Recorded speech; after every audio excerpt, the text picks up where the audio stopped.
Hello everyone, and welcome to the last episode of Making the Rounds, probably for a while. I wanted to do a quick one to wrap up MSI. Suddenly, the new season is starting, so we haven't had time to do daily episodes, and that's on my part. But, however, we had a really good day, and so it would be a mistake, and a really exciting day. So it would be a mistake not to record an episode today. RNG won against Kingzone Dragon X. We have delayed the release of this video by a day so that we do not have to worry about spoilers.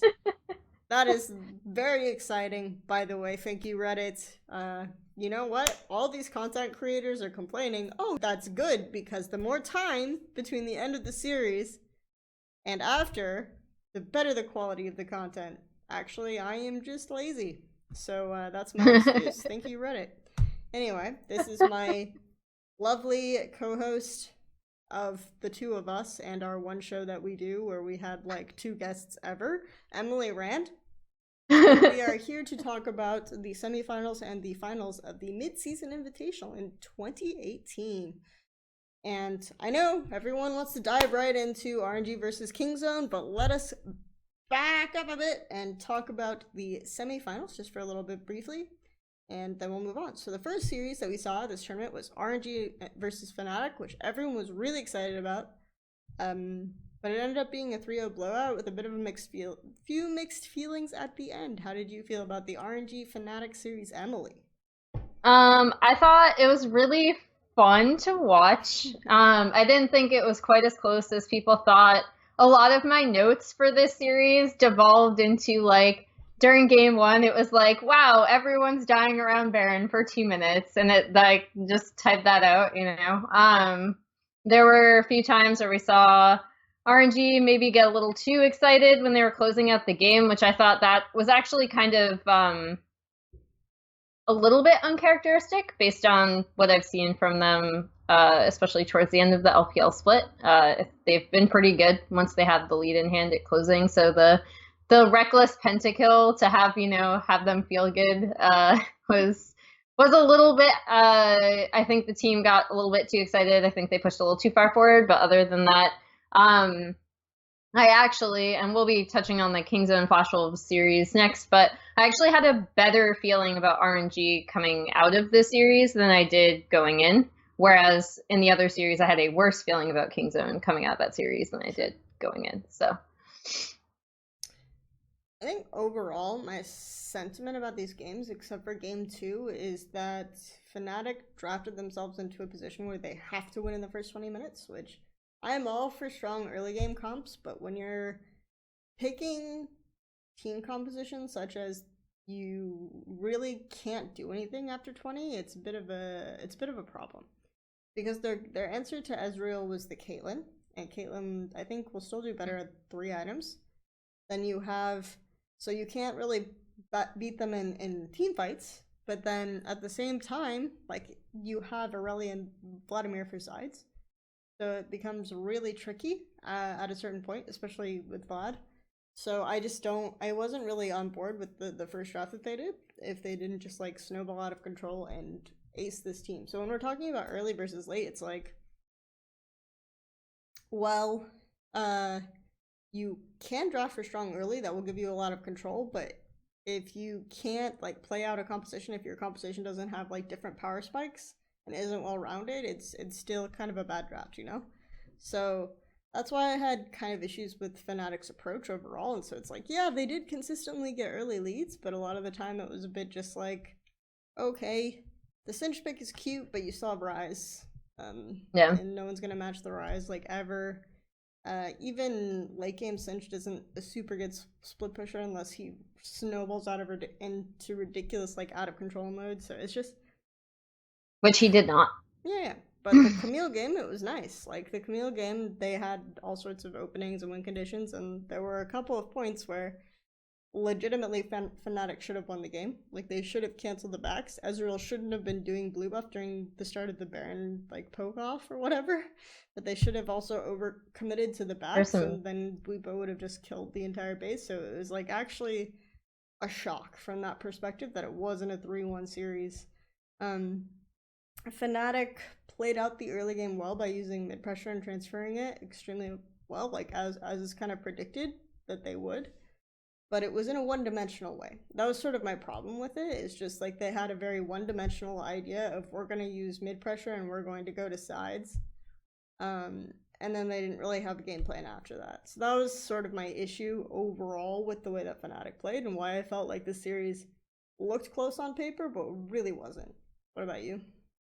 I think the thing I really liked about the second game in particular, despite the fact that there's still obviously like Aurelion Sol, the whole idea is that you push up and then you press your side lanes, right? But the thing that gave me a lot of like hope for Fnatic going forward, I guess, and what I really did like about this is that they picked something that revolved a bit more around Bwipo in the top, and they did to some extent play around that pretty well. So I liked that a lot actually, just because it like built on what they had kind of focused on doing throughout the entire tournament, right? Like we've seen them, they always want to get mid ahead and then have mid affect side lanes, and that's become kind of an issue when, say, Caps can't match someone in a side lane, or when the rest of the team doesn't leverage the amount of pressure that Caps is creating in a side lane when they send him to side lanes. But I thought that the way they played around Bwipo in this game for most of it until the very end, when they kind of had a Evos moment, right, where they didn't quite know like how it was supposed to end. I think that gave me a lot of, I was like, okay, like they're building on what they know, but they're also trying something slightly different. So I did like that a lot. In terms of RNG, they pretty much played about how we expected them to play in the series, I think. I think that I really liked the way that they had KarSa come in for the first two games. This was kind of a harbinger of what was to come from RNG, despite the fact that they did throw in Mlxg in the last game. That was funny. Because previously, and it was like very different, right? Previously, we'd seen pretty much only Mlxg, aside from that one anime moment where they put KarSa in against the Flash Wolves in their second series. But I thought this was kind of a better representation of what we were going to see from them in the finals, and also building on what we'd seen from them that was really strong in the group stage. They set up Xiaohu and Letme very, very well. And also one thing I think that definitely stood out in this series, although I know people were using it more to criticize Hylissang, but because Ming did play similar matchup, or not matchups, but similar champions with the Tahm Kench and the Braum, there was a very distinct difference about how Ming was playing with the team and how Hylissang was playing with Fnatic. And I think I was really happy to see Ming get a lot of credit, because I actually thought he'd been performing pretty well throughout the entire tournament, and he also performed really well in the finals. So that also made me happy, because it showcased how they used him, especially on the Tahm Kench, to create further pressure, and also how he helps save his carries as well. You also had a direct comparison, yeah. You could make between Hylissang's Janna yesterday, or on this series, and Ming's Janna in the Kingzone series. They're very different Janna. It was kind of game two. I was like, but Fnatic's draft is actually really insane, and they can win this.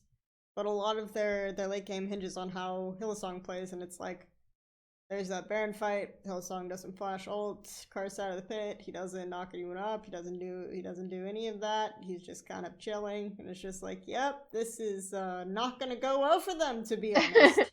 So, yeah, but I mean, not to hard flame Hylissang, but I do think that people focused a lot on Reckless's champion pool when the criticism wasn't evenly distributed in the way that it should have been. When I think a lot of what Fnatic played and ended up playing, and a lot of the ball lanes that they gravitated towards had way more to do with Hylissang's champion pool than Reckless's, because Reckless played 3 games with Ezreal in the fucking in the EU LCS semifinal. It's not like he cannot play that champion. It's not like he cannot, but they were avoiding playing strong 2v2 bots in favor of playing strong top.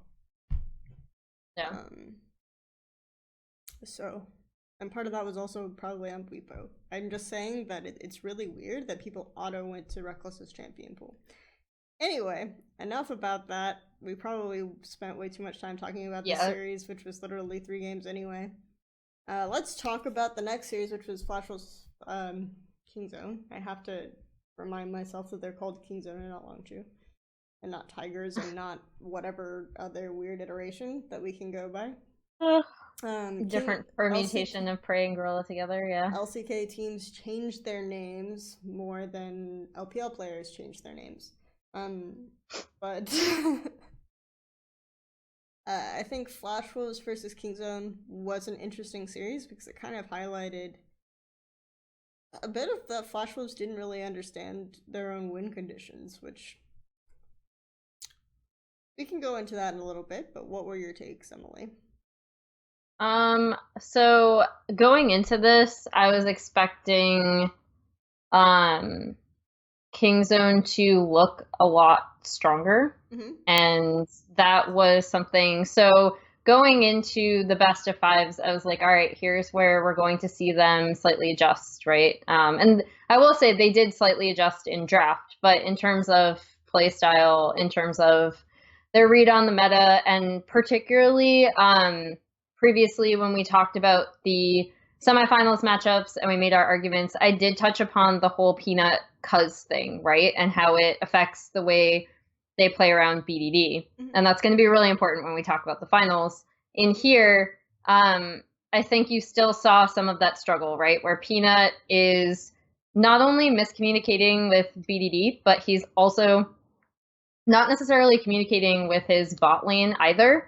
Like there were a couple of times where they would, like, Prey and Gorilla would push up and they'd kind of stave off like a really good fight or whatever, and then Peanut would go to invade and but the bot lane would back off, or like Peanut would not recognize when he could invade based on what his lanes were doing, and he also had trouble recognizing, in my opinion, when he could leverage pressure top when his bot lane was kind of doing just fine. Which, again, we'll talk about that in the Royal series as well. It wasn't as much of an issue here, but I think you saw the cracks, right? And this is where I started to get actually really concerned for Kingzone, because I was like, okay, this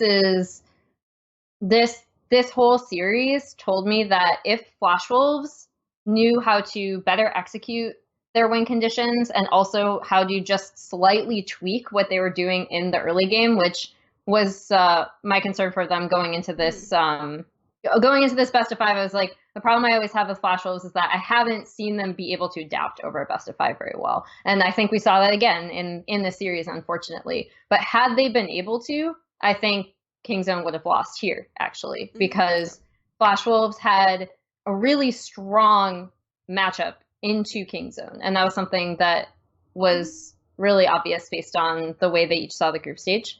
And I think it was this series, to me, is a lot more about mistakes Flashwolves made in terms of transferring pressure, in terms of how they wanted to play around a few things that Mujin did. And I will say that Kingzone adapt, I believe, by game 4, and they had a really good, they kind of like stopped him at level 1.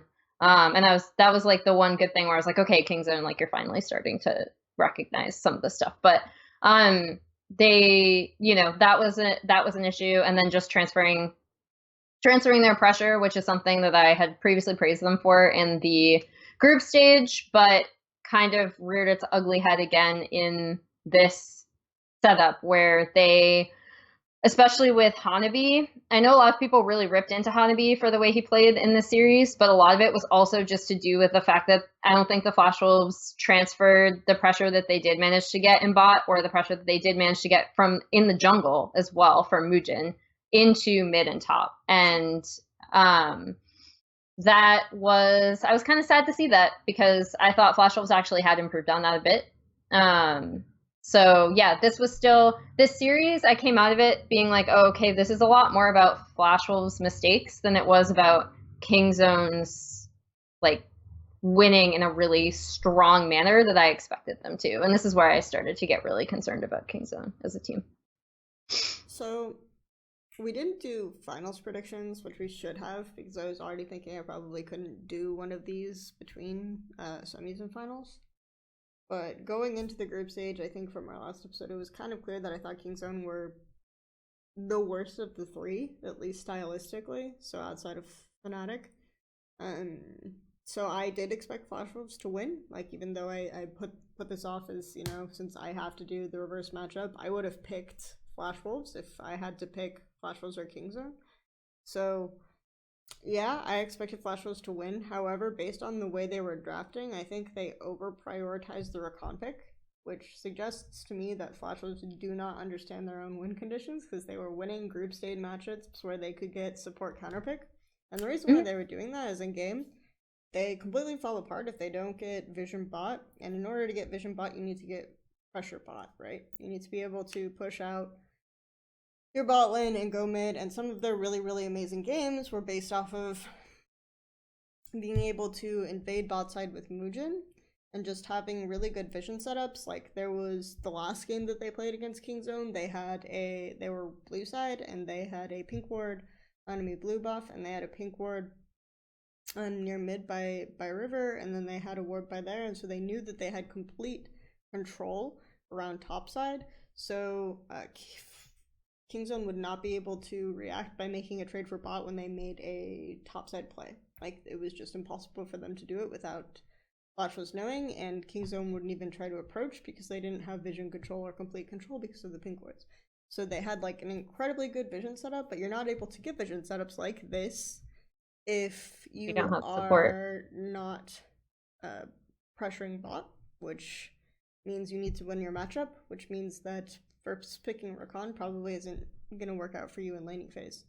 And then we saw this kind of fell apart, and there was the game they won was when Kingzone made a mistake in the 2v2 effectively was the game that they won. And so that just illustrated that Flash Wolves are an insanely one-dimensional team. So Flash Wolves shot themselves in the foot. I don't think they got support counterpick in basically any of the games this series. So yeah, that's kind of the issue for me. Alright. Anything else? Move on to what everyone wants to hear. Yeah, what everyone is talking about, which is Kingzone versus Royal Never Give Up, which this is a very significant case because it's the first time that a Korean team has lost a best of 5 internationally since 2015. Mm-hmm. Or at least a semi-decent Korean. Yeah, because the IEMs were never best of 5s. So this is the first case where that's happened since 2015, and it was done by a team full of, you can say all domestic if you don't. But we're not going to touch the political waters there. Yeah. We'll just say all non-Korean players, because in 2015, the teams that won the best of 5s had Korean imports, right? Yeah. So on Deft. Yeah, Pun and Deft, which was a point that the Chinese caster made during the final. He said, but this is our win, okay? This is our team, right? This is not a team carried by Deft and Pun like EDG were, which we can talk about the validity of that statement later or not. This is our ADC, this is our championship, you know? So, I think this is a bit of a nationalistic, obviously a prideful moment. I think for me it's significant because I think it spells almost the complete death of the Korean players themselves are just better narrative that has basically plagued the entire League of Legends scene for the past however many years. Since 2014, basically. So the thing that's super significant about this win to me, like before we get into the games themselves, is that watching LPL and LCK this year, these are two really competitive regions. Like, yes, Kingzone kind of stomped through the LCK regular season, but there are a lot of teams doing different things and very interesting things. And same with China, actually. the LPL has been a real pleasure to watch this past split. There are so many, even kind of the middle of the pack teams like Fun Plus Phoenix, like Suning, like JDG. Like these teams aren't perfect and they make a lot of mistakes, but they've been really fun to watch, and it's fun to watch them figure stuff out, right? Mm-hmm. And the LPL has been very, very interesting. And I think the thing that's the most significant about this is that when EDG beat RNG in 2015 at the Midseason Invitational, not only were they SKT, you mean? or SKT, yeah, Yeah. sorry. I know that EDG beat RNG a lot. I'm tired. Yes. Yeah. I just automatically just went EDG v RNG again. Wow, Huh. my brain. These guys like, not this time, bitch. Okay. Anyway, yeah, my point is when EDG beat SKT, there were a lot of things that people could say, okay, Korea was their player base was kind of destroyed that split because of so many players leaving and so many players not only at the top but like in the tier below. So like either high elo players off the ladder or up and coming players like Rookie. I know the loss of Rookie is something that people still like to this day harp on. But since you had the Korean Exodus, since you had the eradication of sister teams, since you had teams adjusting from a tournament system to a league system, which is very grueling. Like you talk to some of the Overwatch League teams actually, and the players are like, yeah, we're not used to this yet from going to Apex to Overwatch League because there's just so many more games. Mm-hmm. There are a lot of things that you could look at and say like, well, you know, Korea was at its lowest point. And I think that's kind of inarguable, to be honest. Like that's the worst year of Korea that I've seen. But this year, this is like the thing that makes it a really strong win for me, not only in terms of there being pretty much an all Chinese team to come and win, is also that they did it in a year where the LCK is still very strong. And there's no way you can look at this and say like, oh, they lost a ton of talent, they're readjusting, they didn't get here until 2 days before. Actually, that was RNG this time, not SKT. So, so I think it's a really great moment, and it's great to see because you like from my perspective, despite the fact that obviously I watch a ton of Korea, my favorite team is Korean, and it's my favorite region to watch. That's the region I started watching, so I have a strong affinity for it.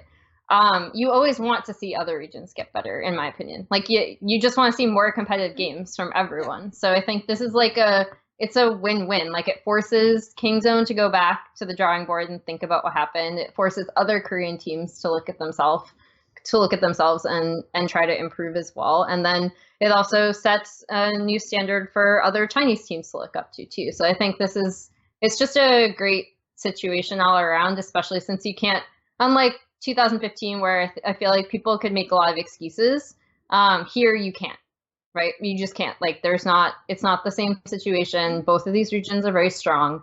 So yeah, it's good.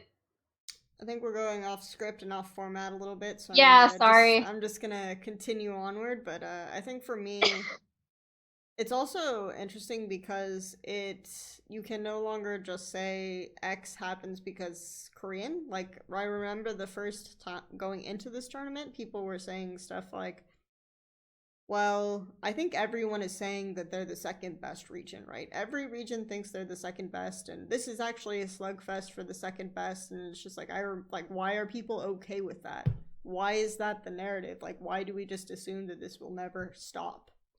Because it's just frustrating when people only look at where teams are coming from and don't actually watch their games. Like, you could be say you're a North American team and you think, oh, okay, well, we can't play this 1-3-1 comp in this scenario because they have Ornn and they have Ashe and Tom Kench. Like, let's say that they think that means it's absolutely impossible to play a 1-3-1 comp.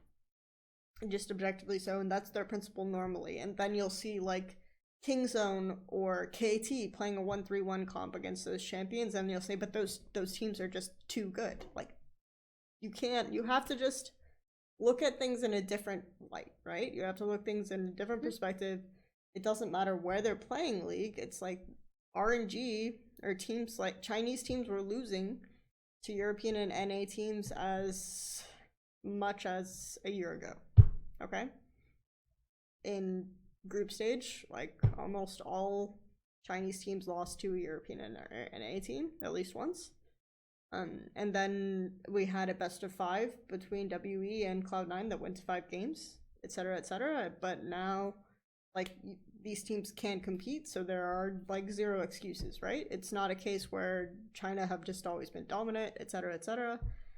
But it's possible to beat Korean teams in a best of 5, and that narrative has to end. So that forces people to look at teams not by region, but by how they play individually and what they're setting up, because we're starting to have arguments like, is SKT just the only dominant team, right? Is SKT just the only...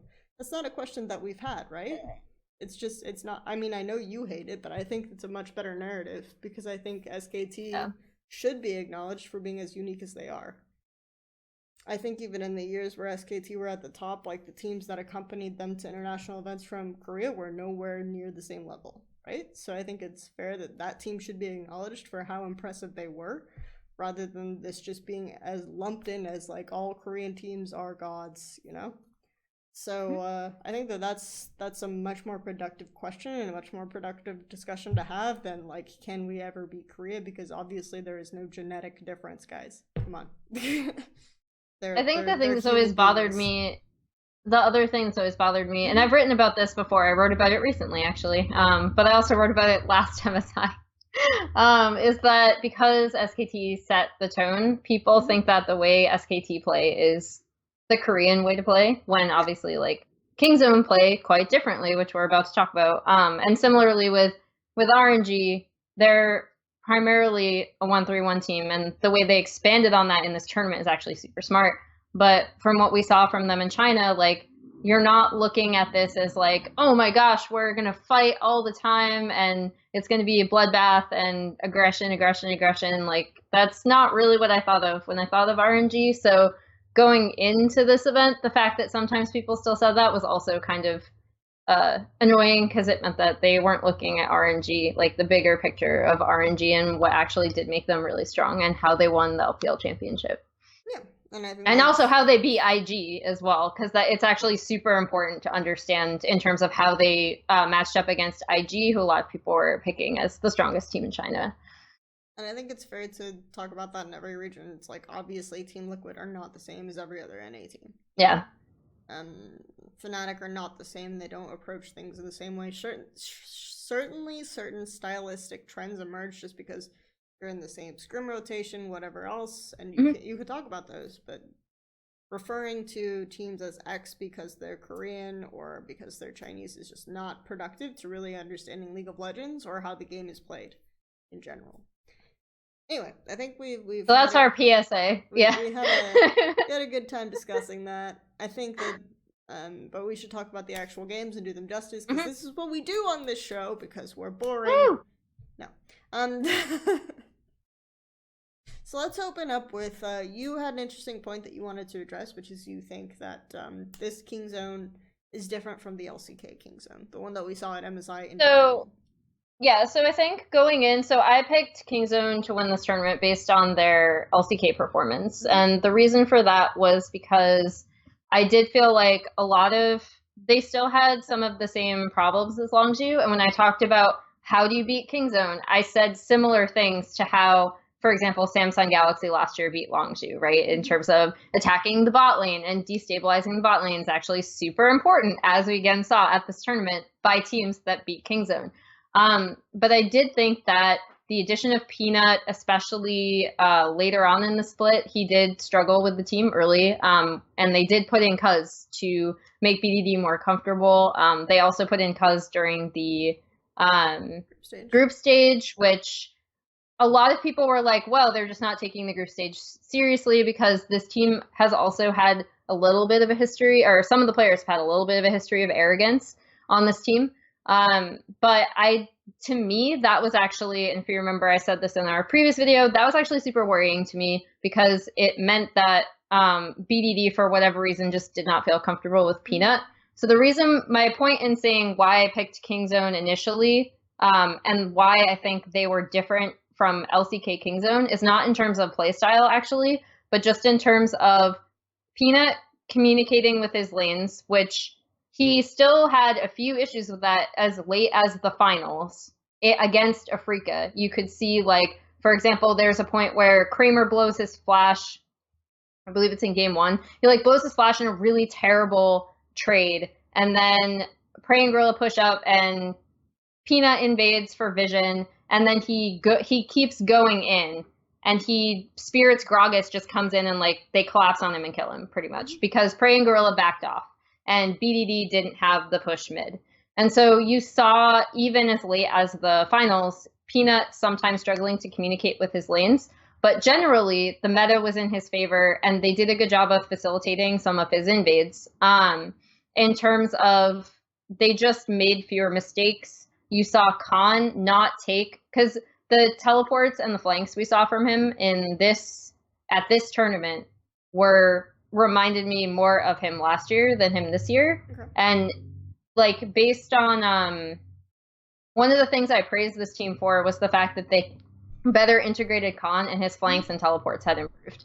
They are not perfect, but they had improved significantly. You would not be able to tell from this tournament. He was really bad. There was even a part in, I believe, one of the games last night where there was a pause and he could have thought about whether he was going to TP in, and he still did it anyway and died.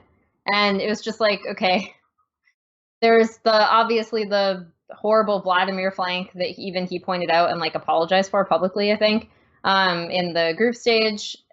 So there was a lot of stuff that fell apart for Kingzone that I did not expect, because in season, these were things that they had actually shored up as a team. And then they came to the international stage and continued. I think their play style is actually quite similar, and that also set them behind, in my opinion, in a lot of ways. But I think that in terms of like Khan's TPs, Peanut's communication with his lanes, despite the fact that they still had hiccups, these are things that had all improved throughout the split. And these are things that I thought they had figured out going into this tournament. And obviously, whether it was the pressure of the international stage, whether it was the fact that they actually didn't adapt their play style at all to the new meta, they didn't tweak it that much, that really fell apart for them. And so that made me kind of sad, just because I did think those were things that they improved on in season that did not show on the international stage. Well, there are a few things, and one of these things is obviously not the same as it was last year, because I think it was much more of an issue last year, where the LCK jungle meta was much slower paced, in terms of, in general, like Peanut or Cuz or junglers like this, and I'm not talking about Cuz, I'm talking more about the team as a whole, which is also true of the Kingzone team this year, where you can play like multiple strong lane setups and almost always have winning lane drafts and play fast tempo jungle, and you'll meet limited resistance versus teams that have largely been shaped by like an SKT setup, and then it was like teams started to evolve and change to be more like KT or more like Kingzone, and so we're seeing like a faster paced LCK in general, but that has been a slower evolution. Whereas I feel like the LPL jungle meta has been like this for a while, right? Some of it is a little bit too ridiculous in the way that they just like use pressure lanes and go in and all the time, and a lot of this was evolved through junglers like Condi on WE, who would do invades regardless of whether he had pushing lanes, and sometimes it was bad and sometimes it was throw the early game like really, really far back. So I actually think RNG, being a team that struggles the most with overdoing these types of invades, might be a team that Kingzone might not be as used to facing. And so you see more cracks in how they're setting up 1-3-1s, because they're not used to, or at least they weren't used to, and this was something that they dealt with at Worlds. I think was more relevant at Worlds is that they weren't used to meeting as much resistances to getting like strong matchups and stuff like this. So a lot of things like this shown through, and so they started to adjust their playstyle more this spring to set up to push lanes to river and then flank mid. And in order to make this work, though, they had to rely a lot more on Prey's engage or BDD's engage, I felt, because Khan was still working on flanks.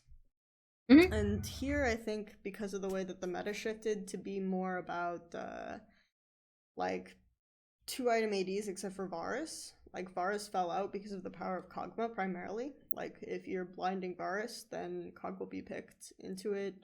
A lot of other ADs will just have, like, Varus's power spike at 3 items. Like, we're playing with 2-item ADs that are also kind of strong at 3. So Varus will spike ridiculously at 2 items. He won't be that strong, so there were limited scenarios where they could play Varus and have an engage AD. I don't know why they didn't really devolve to Ashe. Maybe they felt like the need That surprised to me have too. 2-item ADs way more than a 3-item AD, which is fair. But they relied, and then of course Gorilla, who I don't think is like the primary engage player on the team, also went for, you know, mage supports, so that put a lot more pressure on Khan to get good flanks. They put a lot more pressure on BDD to play engage as well, but then BDD wants to play like more, if you want to play more Vlad or something like this, which ended up being meta. It becomes a little hit or miss, so I think that showed some of Khan's issues more definitively overall in that kind of setup. I also think that these are problems that he's always had, but they just came out more and more, and this team like slowly deteriorated over time, just trying to figure out how to make all of this work. And they're also a team that's almost never counterpicked bot lane. And so when that became the primary focus of almost every team at this tournament, they suddenly were struggling to get control in the bot lane 2v2 that they just kind of like casually rely on to make their 1-3-1 work in the mid to late game. So that was a little bit of my disappointment with Kingzone.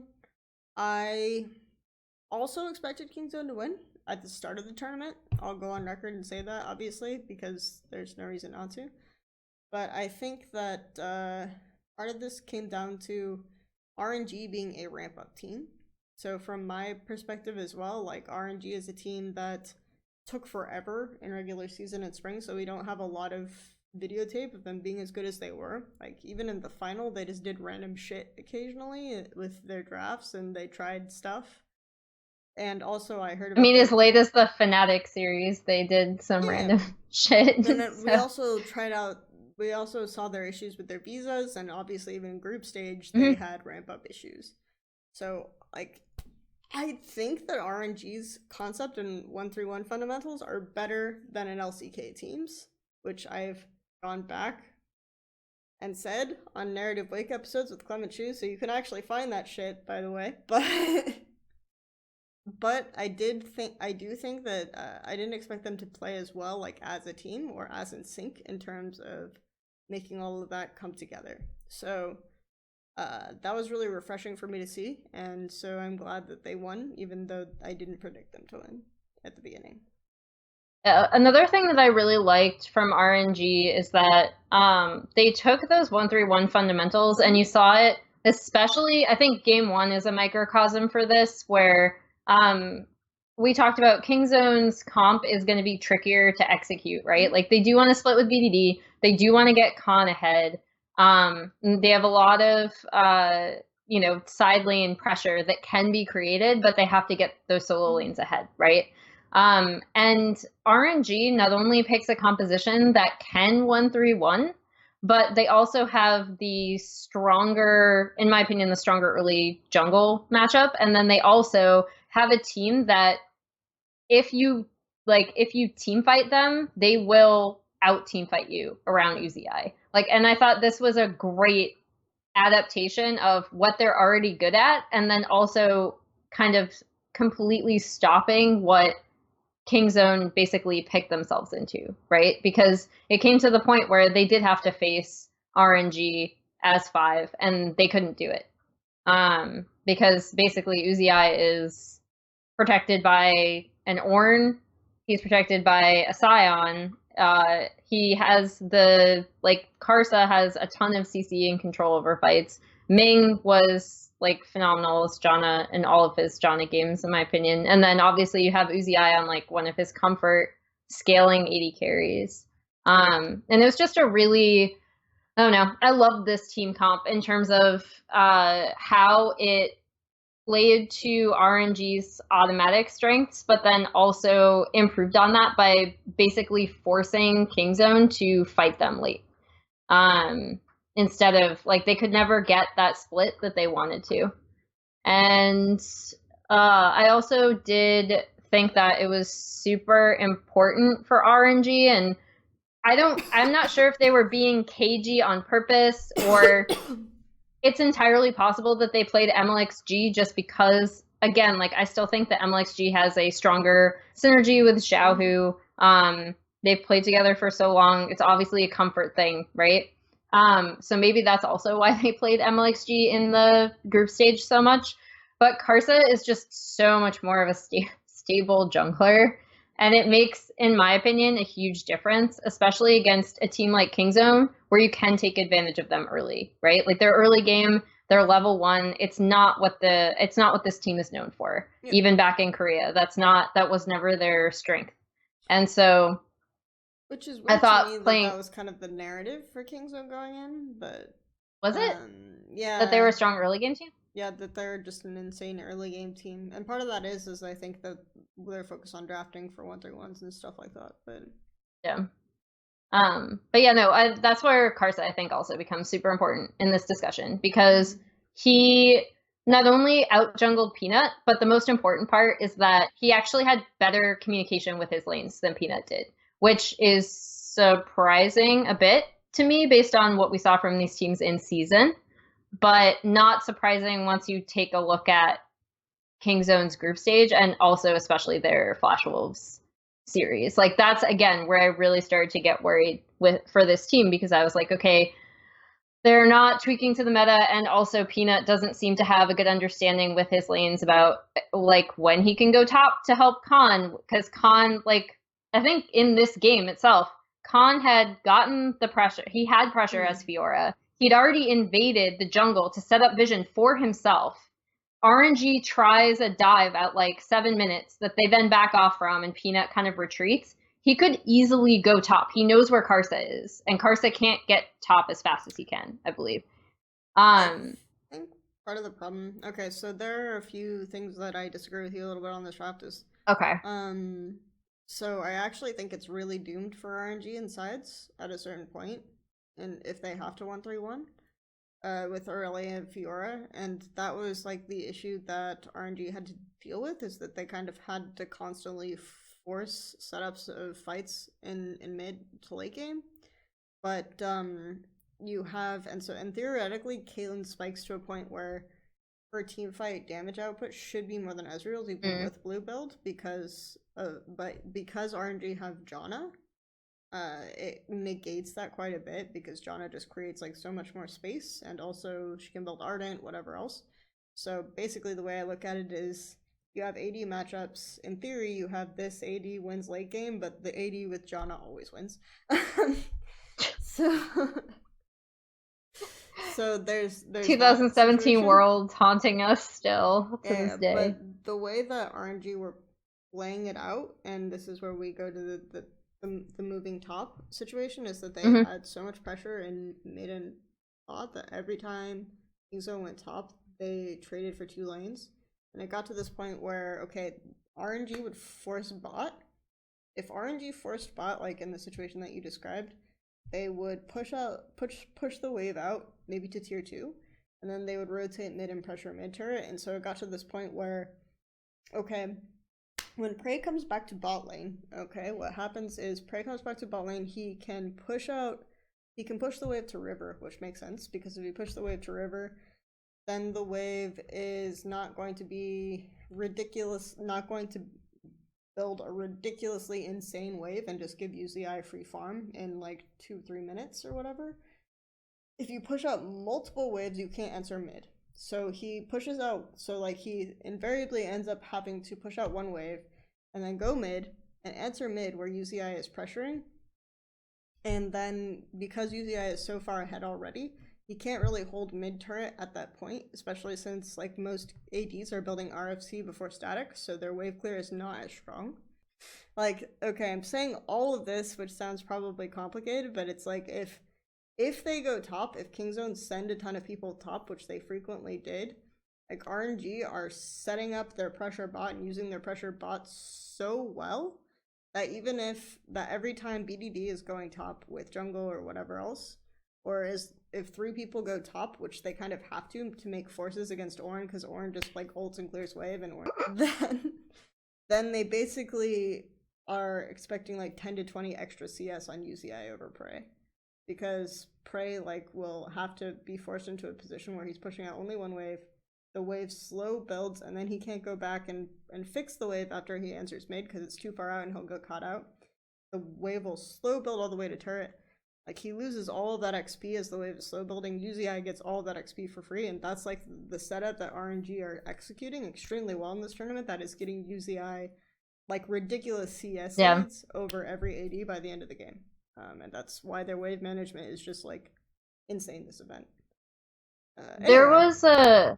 There was a point, like, it's a really small window, but it's just a matter of, like, if Peanut, because he does it, I was just looking back at the section I was talking about in the first game.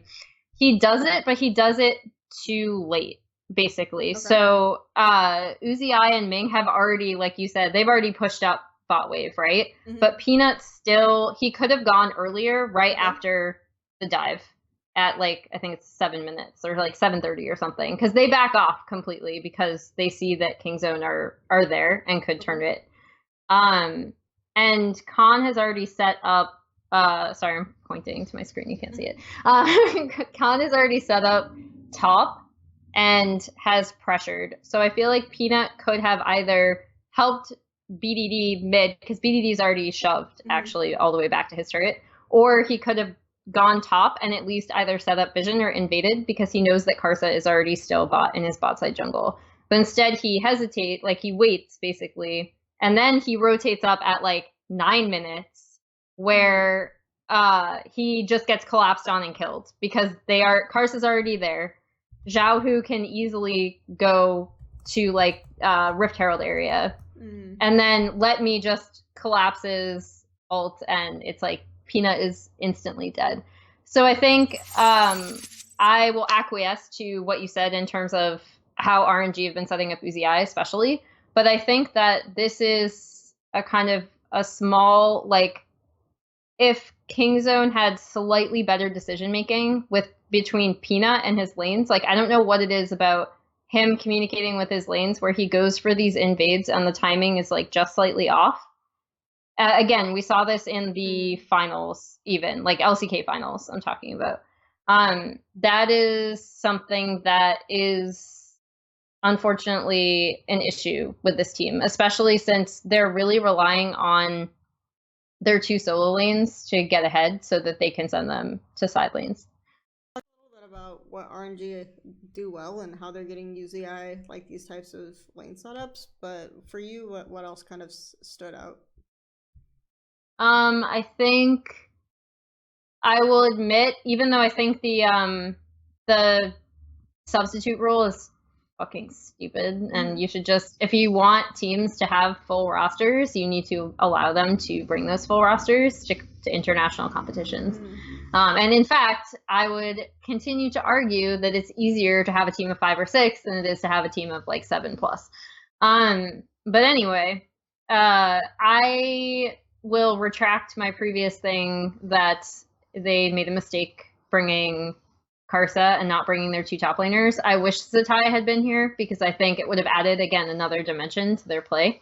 But I think that the way they played around jungle, especially in this series, the way KarSa played in semifinals and the way they played here, just offered them so much more stability. And again, he seemed to have a lot better communication with his lanes than I expected from him, based on what we saw from him in the LPL itself, and also what we saw from, because they were playing Mlxg during the group stage.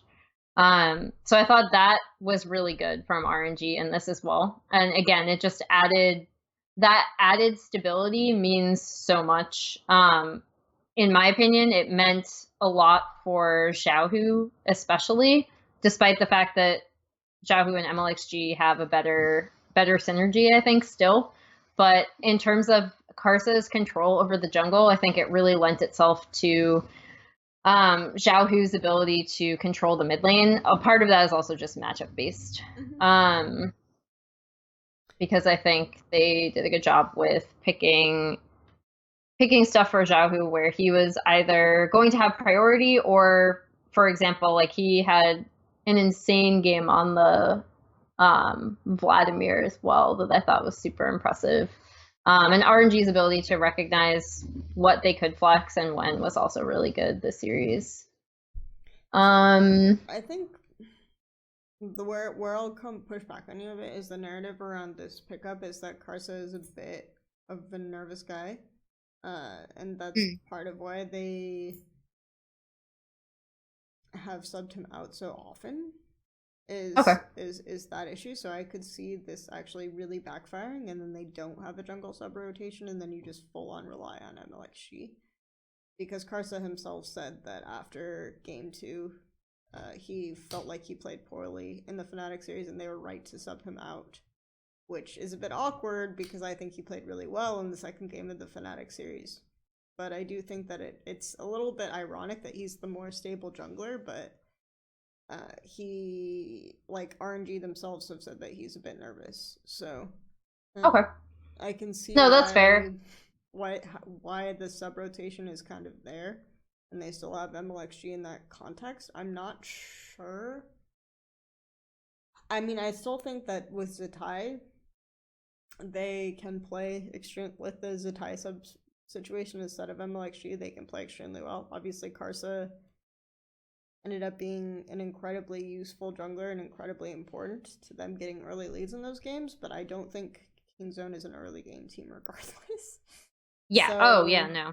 I'm not 100% sure that I don't think they would have won without KarSa. Like, that's where I push back, is that I don't know if I think they probably could have still won with Mlxg, to be honest. Because I don't think it was the early game that was hardcore winning them these matchups anyway. So. No, that's fair. Because we even saw Mlxg get completely dumpstered by Peanut, and Kingzone were not able to transition that into a win. Like, they were not able to create enough pressure around that to actually I think KarSa played extremely well overall, and it was good to see him play because obviously he's a big international fan favorite, and it gives the fans more exciting outplays outside of just like Zzitai shitting on kids. So. Hey, I thought Ming was insane. Yeah, actually, really this series. I think Letme has played pretty well outside of like a weird Ornal in the first game, but yeah, whatever. Yeah, Ming, like, I understand why they gave the thing to Zzitai, but Ming was actually just insane, like, throughout this entire tournament. I also did want to point out, and this is kind of a weird, like, one-off thing, but when you look at a team like Kingzone, a lot of the times, it's not that they're faultless, right? Like, no one, or I don't know, neither of us have ever said that like Kingzone are without fault. So if anyone is saying that, it was incorrect before this even happened, and they did lose. But I think what did make Kingzone such a strong team in the LCK is that they made fewer mistakes than their opponents, and they also, whenever you have a team with this high caliber like players across the board, they're able to make individual outplays. You do end up with some series where you just have like Prey going off and destroying people, right? Or you have BDD going off and destroying people, or you have Peanut just having an absolutely insane jungle game because they pick 3 pushing lanes and he can invade and basically do whatever he wants because he's a jungle duelist. But in this series specifically, I think that's also where we saw Kingzone be really valuable, right? Because if they do falter in the way that they typically do sometimes in the early game and around lane communication, we see that if they're up against a team with equal, like, just individual mechanical skill, they can't outplay their opponents just based on, like, Prey going off on KarSa, right? Which did happen in the finals. And in fact, we actually saw that in the reverse from Zzitai. So I think that is also something to point out, because I believe that Kingzone have, I don't want to say coasted, but I do think that has led to a lot of their 2-1 wins this past split. Sometimes it was just the fact that they have such strong players and they can outplay you. And we saw that be not a problem for RNG because they can do something similar. So I do want to bring that up as another point too that I noticed in the series. 28 when we're praising LPL macro and talking about how LCK brute force their wins. How the tables have turned. I wanted to ask Prey Gorilla. Was the question. Do you buy into the Prey Gorilla choke narrative? Oof. Not especially. I think it's a bit weird because I do think that for whatever reason, and I can't tell whether it's like arrogance, lack of preparation, like a lot of this stuff weirdly when they were on the Tigers was ascribed to Smeb for whatever reason. But I think it's actually been more consistent if you look at Gorilla's performance, because you have them on Longzhu, you have them on the Tigers, and now you have them on Kingzone. So I don't want to go with like they're international like chokers narrative, because I think there have been times where they've also performed better than expected. Like the Coup Tigers in 2015 summer were like ass. And they were actually, in my opinion, going into that tournament, the third best Korean team. I thought KT was better than them at the time. And they were the ones that ended up going to finals, and a lot of that was on the back of Prey and Gorilla. Like, they performed really well at that tournament. So I don't know if it's like sometimes, and I'm not going to get into the head or play like armchair psychologist, but sometimes it's like you go to a tournament and no one expects you to do well, so then you end up having less pressure. I don't know what it is, but I do think that now you can say that it's not a matter of choking per se, but at international competitions, they tend to maybe misread their opponents or not perform to the caliber that we typically expect from them and what we see from them domestically, which is sad to me, honestly. But because I think actually a lot of people ripped into BDD. I thought he was fine. I thought Peanut was a bit worse, but it could have been a team thing. I think Khan was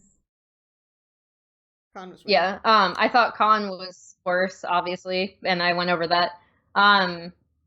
But yeah, for me, Prey and Gorilla, it's really weird because now you do kind of have a historical reference line.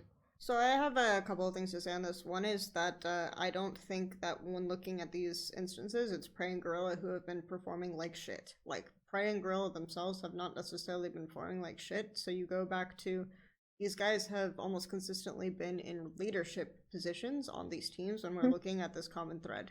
They've almost always been referred to as like the older people.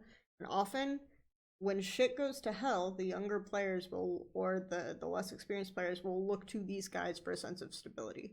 So it's possible that in that role, they're just like, I don't know what to do, you know? Like, they're unable to maintain the environment when it starts to go sour. I think another thing that I do want to bring up, because, or I hope other people bring it up, that I do think makes a difference, maybe not a huge difference, but because we've seen other teams be fine, right, when they've been seeded into playoffs. But I do think that it is a lot better for a team like RNG, where they had to go through an entire sequence of best of fives to get to this tournament, where we did see them adjust and improve. Whereas I think for a team, if you're looking at a team like a Kingzone, like a Longzhu, like this team specifically, I'm not saying that, I mean, I dislike things about the LCK playoff format, but I'm talking about this team specifically, where we brought up the fact that they might have issues trying to figure out when they've been dominating and then they are met with resistance. because they don't have an opportunity to adjust and improve due to their playoff format, Sure. I think that is also disadvantageous for this team specifically. Okay.